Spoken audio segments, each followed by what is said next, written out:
各位同学，大家好，这里是由北风网和瓢城 Web 俱乐部为大家提供的 jQuery 视频教程，我是主讲老师李彦辉。今天我们来看第14章工具函数。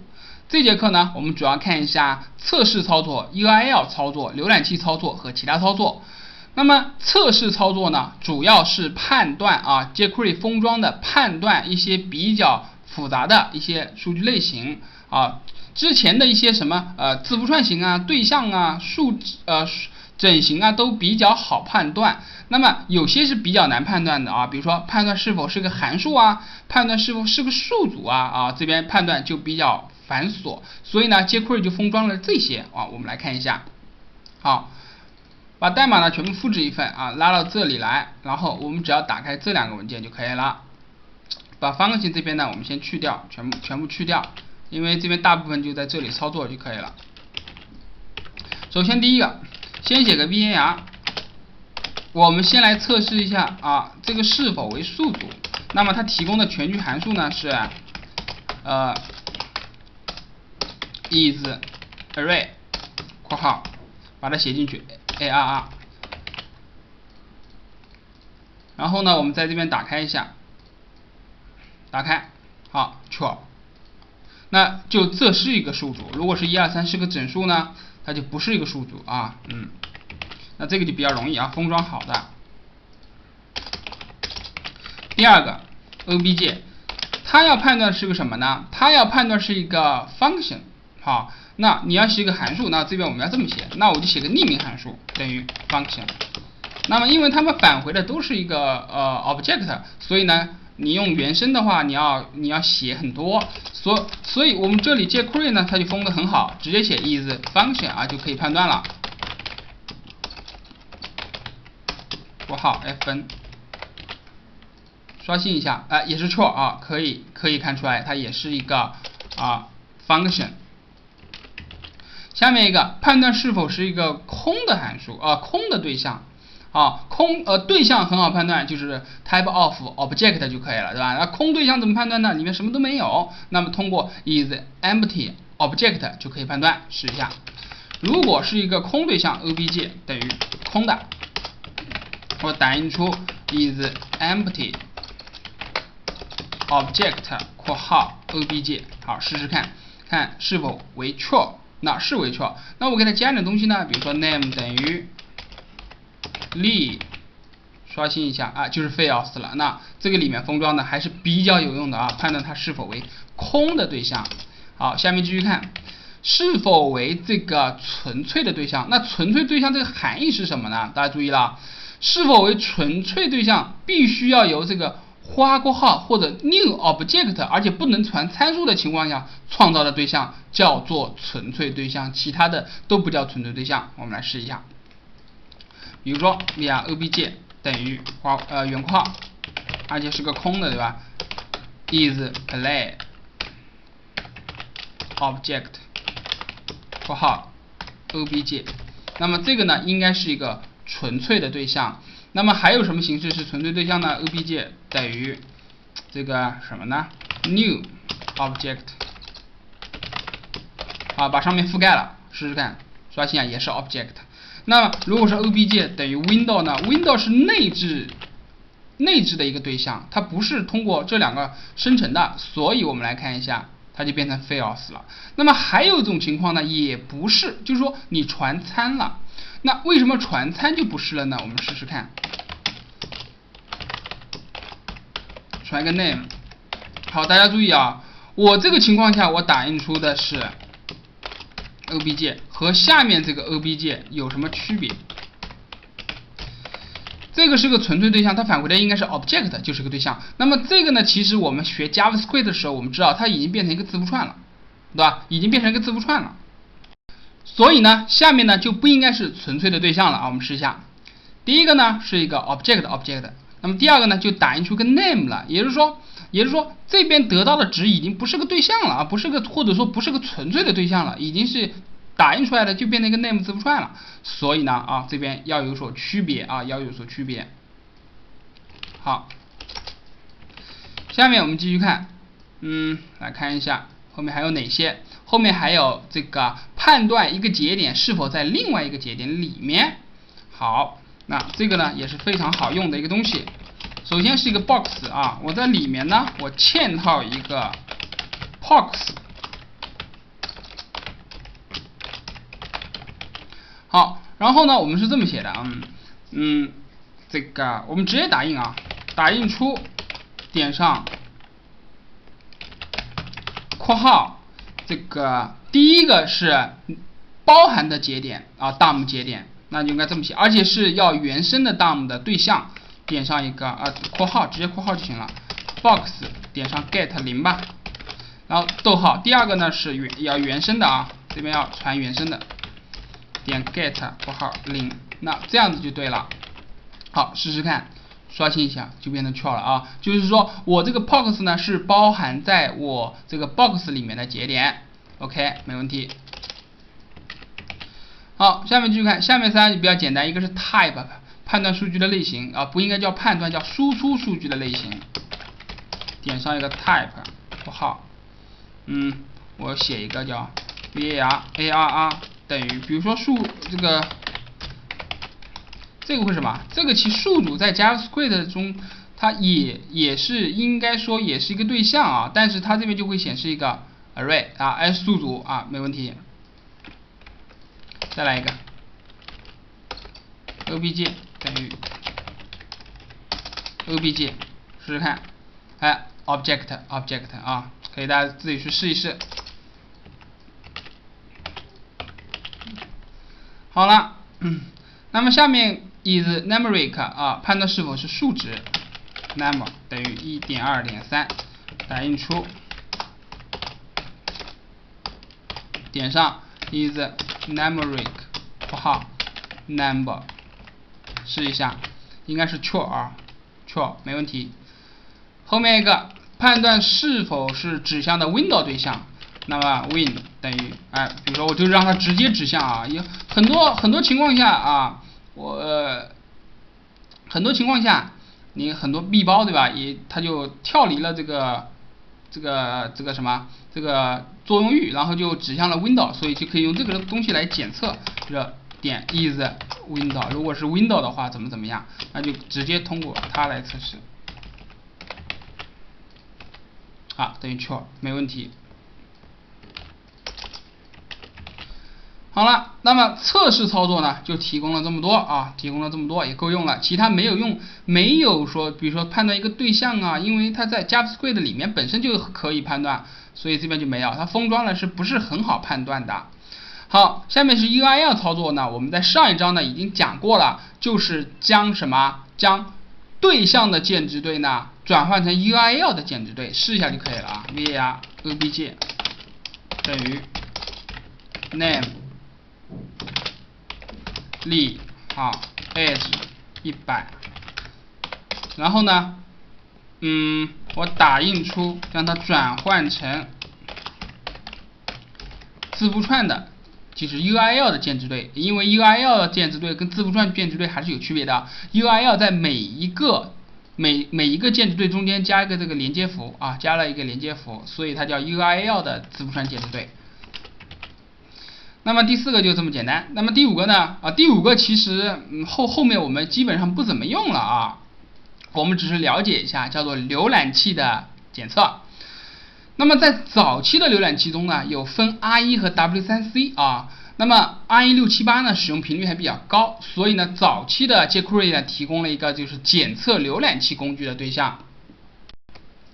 那么现在呢 jQuery 呢已经将这个对象呢给废弃掉了啊。为什么废弃掉了？因为后面基本上我们不需要再兼容了啊，不需要再兼容这个 R1.678 啊，让它淘汰掉，所以呢它已经没有了。那我们可以试一下，看看它有没有了。好，在没有做向下兼容插件的情况下，我们试一下。好 ，browser 刷新一下，已经变成 undefined 了。所以他们就是彻底抛弃 R1.678 了，对吧？那么以后的浏览器都是 W3C 的啊，都是支持 W3C， 几乎是不用做一些就是这种测试的，所以它就废弃掉了。但是呢，我们呢比如说有些地方还是需要的，那我们就可以做向下兼容。好，向下兼容一下。好，向下兼容做插件进来之后呢，刷新一下，哎，怎么还是？上下兼容了。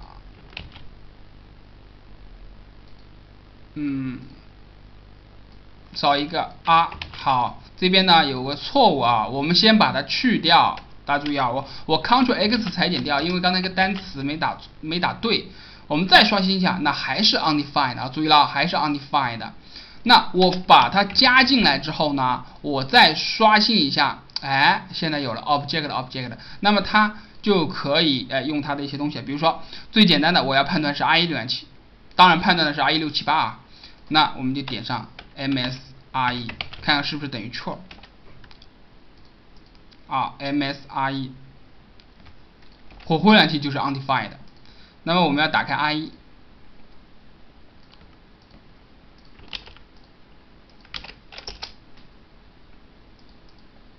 好，那就是 true。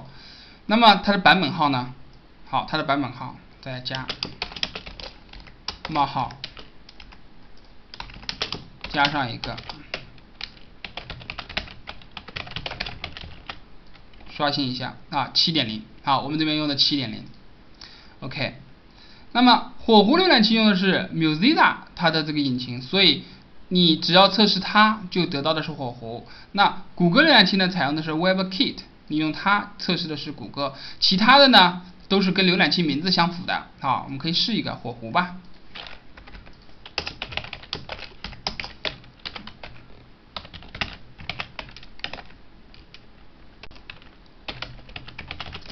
封号。然后呢，我们刷新一下，哎，这边就等于 true 了 ，OK， 没有问题。那么其他几个大家可以自己去试一下。那么除了提供这个工具方法呢，还提供了一个监测这个浏览器内容的检测。那么这个方法呢，我们最后还是要说一下，官方呢也不提供这个属性列表和解释了啊，什么都没有了，给出了一个第三方工具检测。那我们允许吧。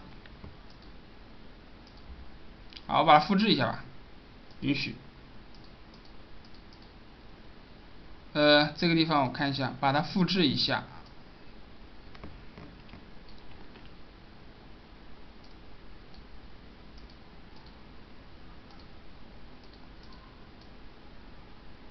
复制一下啊，就复制这么多吧。点上一个点啊，回车，那么就进入这个方法。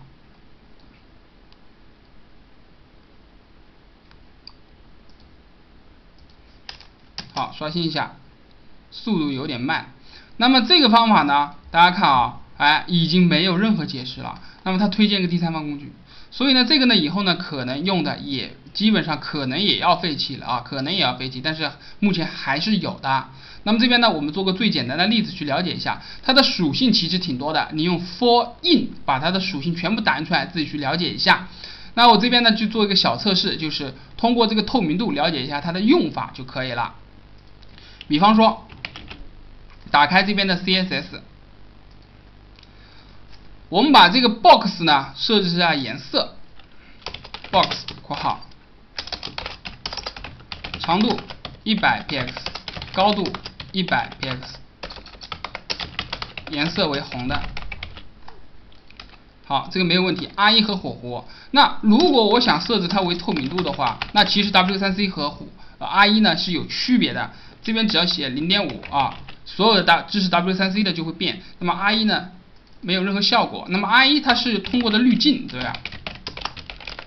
通过的滤镜 opacity 等于50啊，这边从0到0到100之间的，刷新一下才有用。好，如果这两个操作是动态的，要在这个 JS 端操作的话，那么其实我们就需要判断，我们就需要通过上面这个属性去判断浏览器。如果是 RE， 我们就用这个滤镜；如果是火狐，就用直接用 opacity。但是如果你不用它的话，还有一种方式，就是通过这个内容的浏览器的内容检测也是可以实现的。比如说这么实现，先打印出这个，点上一个 support， 点上一个 opacity。好，看看是否支持。那么 W3C 浏览器是 true， 那么这个 I 浏览器呢就是 false。那我就可以判断，如果说它就是你不需要浏览器监测了，我只需要监测你到底有没有实现这个CSS 方法，对吧？好 true。如果是 true， 就证明它是 W3C 浏览器，那么我就直接这么写，叫 box 点上 CSS 点 opacity， 然后呢这边直接写上 0.5。好，这样子的话 W3C 就可以动态的变了啊。刷新一下，这边没有变，那么这边加上一个 false， 那它呢就在这里写，这边写上 failed， 这边也是 pha opacity 等于50，那就是它也是一种内容的检测，是内容的检测啊，不是浏览器本身检测。刷新一下也变了啊，也就是说它呢都是它的所有的地方都是针对这个 R1 呢和 W3C 之间它的内容的不兼容进行操作和判断的。当然，如果 IE678以后完全废弃了，那么这个方法呢就也没有什么用了也没有什么用。而官方呢是让你通过这个第三方小工具来检测，官方已经不做了。OK， 好了。今天最后一个就是其他操作，那么就是一个预备的绑定上下文的工具函数。那在我们以前做一个对象里面的一个函数或者一个方法里面，就是 B 包的，对吧？里面的 this 呢，有的时候是指向的这个 object， 指向的当前的这个对象。如果说通过外部事件触发的时候呢，它就会指向外部触发的那个元素。那这样子的话就会有些问题。那我们来看最后一个 var obj 等于这个 name ly test， 按理我们就直接是 this 点上 name， 似乎没什么问题。调用的时候 obj 点 test 括号是吧？打印出 this name 不就是这个 ly 吗？好，试试看。ly 打印出来了，但是现在我们不是这么操作的，很少有这么操作，大部分操作是结合事件来操作的，比如说是 box click 括号直接的 obj 点 test， 后面不需要加括号了，为什么？因为它本身就要传个 function， 你直接这个 test 就是 function， 后面括号就省了。那么这么操作的话，你就会发现test刷新一下，我点它之后呢，它会弹出一个 undefined。为什么是 undefined 呢？这边就好奇怪我们来看一下，主要是这个 this 是什么？比如说一开始执行的这个是什么？我们看一下，刷新一下，这个 this 呢是 object， 那么表示的是什么？表示的是这个 obj。好，如果我点它的时候呢，大家注意了，这个 this 呢就变成这个 box 元素的这个对象了 ，element 对象。然后就变成 undefined 了。那么解决方法其实以前我们在 JavaScript 的解决方法是这样子的，叫 this 等于 obj， 然后呢这边写上 this， 这样子两边都能解决。我看看，刷新一下，没问题。好，点一下也没问题。但是呢，你这样解决就比较麻烦了，是吧？然后呢，jQuery 呢就封装了一个方法来解决这个问题，点上 name。jQuery 的方法呢是给它再包一层全局的工具函数proxy。首先呢，你是哪个对象呢？是 obj 这个对象是一直要指向这个 obj 对象。那这个 obj 对象呢，执行哪个方法呢？执行这个 test 的方法。好，试试看，刷新一下，这个对的就是它执行的是对的，确定一下。然后我再点它，发现还是ly。好，说明你在点的时候，通过这个方法的时候，把这个 this 又调整到这个 object。OK， 那么这个方法呢，其实比较好用比较好用。OK， 调整这个 this 的指针的指向。那么这节课呢，我们就把工具函数全部讲完了。好，最后感谢收看本次教程。本课程是由北风网、爱北风.com、朴成 Web 俱乐部、yc 库.com 联合提供。本次主讲老师李延辉，谢谢大家，再见。